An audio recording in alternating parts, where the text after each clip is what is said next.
When it comes to gear as a portrait photographer, your lens choice is one of the most important decisions you can make. In today's video, I'm going to give you my professional insights into which of Canon's popular RF lenses is the right choice for you as a portrait photographer.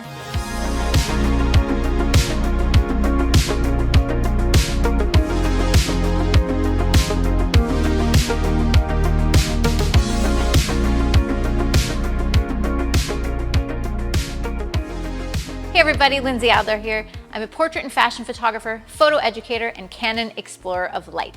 Today, I'd like to share my insights into 3 of Canon's RF portrait lenses and where each of these tools really shine.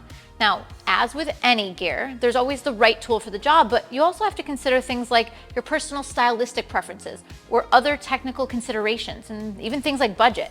Today, we're going to look at the Canon RF 85mm 1.2, the RF 24-105 f2.8, and f4, and then finally the RF 70-200 2.8. We're going to look at things like the versatility of the lens, the size, and its bokeh. Now before we jump in, I wanted to give a shout out to Samy's Camera. This is a great camera store with a whole bunch of locations across Southern California. Now one of my very earliest teaching engagements was at Samy's like 15 years ago, and I have great memories of the event because the staff was great, but some of the photographers in that event became super successful. So now, whenever I'm out on the West Coast, I try to stop in and see what's new at Samy's because there's always something new. Having a resource like Samy's is great because you can see and feel the gear, try it out, talk with experts. Plus, you can then take classes to learn how to use the gear you just bought. Oh, and by the way, they also have a rental department. So if you're looking at something like which lens is right for you, you can test one out and then go buy the right choice for you. Okay, everybody, let's go on to the education. If you love extremely narrow depths of field and beautiful bokeh, the RF 85mm 1.2 is the lens for you. Now, there are 2 main strengths of this lens. It's its beautiful portrait compression and its deliciously narrow depths of field. 85mm has long been a go-to focal length for portrait photographers because it is flattering on the facial features, but it's not such a long focal length that you need a lot of distance in order to get a head and shoulder shot. This lens is so sharp, and with the help of Canon's mirrorless face and eye tracking, you can realistically shoot this wide open at f1.2 and still nail your focus. And this is something that I was not good at back in the DSLR days. So when I shoot on location, this is almost always a lens I bring with me.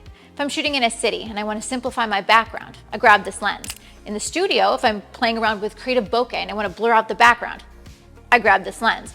Plus, if I'm shooting in low light, like at night, super wide apertures are a huge bonus, though to be honest, this is not something I'm usually shooting. So what is the downside of this lens? Well, it's a fixed focal length. So if you need to easily switch between like a close-up shot and a full-length shot, or you're working in a small studio, this probably isn't going to suit all of your needs. But if you're working primarily with headshots, or you're always shooting on location, this is going to be a gorgeous choice. The RF 24-105 lens is my favorite lens choice for the type of work I do.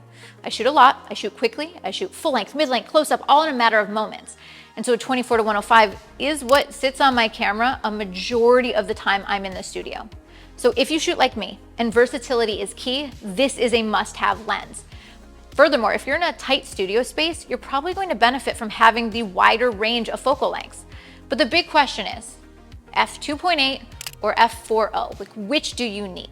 Now, to begin with, the f4.0 is less than half the price of the f2.8 counterpart, so you have to ask yourself, do I need that extra stop of light, and do I need the narrower depth of field? Now, for a majority of my studio work, I'm not shooting at f2.8. I'm often shooting on solid backgrounds, and f4.0 is more than enough for the look I'm going for.